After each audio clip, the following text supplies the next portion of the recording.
ఆచార్యుల వారు మొట్టమొదటి నుంచి కూడా గురు శుశ్రూష అంటే గురువుగారు శరీరంతో బాగా ఉంటే శిష్యులు ఉద్ధరింపబడతారు.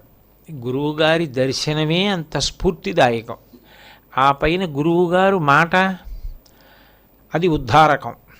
మనకు ఏదైనా అనుమానం వస్తే ఆయన దగ్గరికి వెళ్ళగలగడం చాలు, ఆయన సేవ చాలు అని త్రికరణ శుద్ధిగా నమ్మినటువంటి వ్యక్తి. ఆయనకి పూర్వాశ్రమనామం ఆనందగిరి అయినప్పటికీ కూడా శంకర భగవత్పాదుల దగ్గర అంత సాన్నిహిత్యాన్ని సంపాదించుకున్న ఆయన ఎప్పుడూ కూడా అసలు అతిశయం అన్నది ప్రదర్శనమే లేదు. గురువుగారి సేవ కన్నా, గురువుగారు చెప్పిన మాట పాటించడం కన్నా, గురువుగారికి సౌకర్యం చేయడం కన్నా ఇక మనం చెయ్యవలసింది లేదు, గురు శుశ్రూష చాలు ఈ జన్మకి అని నమ్మినటువంటి వ్యక్తి. అందుకే తోటకాచార్యుల వారి గురించి శంకర విజయంలో ఒక మాట చెప్తారు.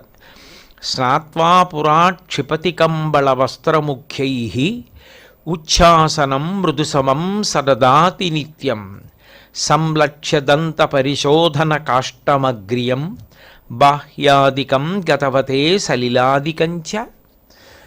అంటే ఈ శ్లోకం యొక్క తాత్పర్యాన్ని మీరు పరిశీలనం చేస్తే స్నాత్వా పురా క్షిపతి కంబళ వస్త్రముఖ్యై ఉచ్ఛాసనం మృదుసమం సరదాతి నిత్యం. గురువుగారు స్నానం చేసి వచ్చేటప్పటికీ గురువుగారు కూర్చోవడానికి మెత్తటి ఆసనాన్ని సిద్ధం చేసేవారు. ఆ మెత్తటి ఆసనం సభలో మిగిలిన శిష్యులు కూర్చునుంటే గురువుగారు కూర్చునే ఆసనం అందరితో సమానంగా కానీ లేదా సభలో ఉన్న ఎవరికన్నా కొద్దిగా కిందకి కానీ ఉండకుండా అది ఎత్తు మీద ఉండేటట్టుగా సిద్ధం చేసేవారు. గురువుగారు కూర్చున్నప్పుడు ఆయనకి ఎంతమాత్రము అసౌకర్యము కలగకూడదు అని మెత్తటి వస్త్రముల చేత, తలగడల చేత దాన్ని సిద్ధం చేసి గురువుగారు వచ్చి కూర్చుంటే ఆయనకి ఎంతో సౌకర్యంగా అనుభూతిని పొందాలి.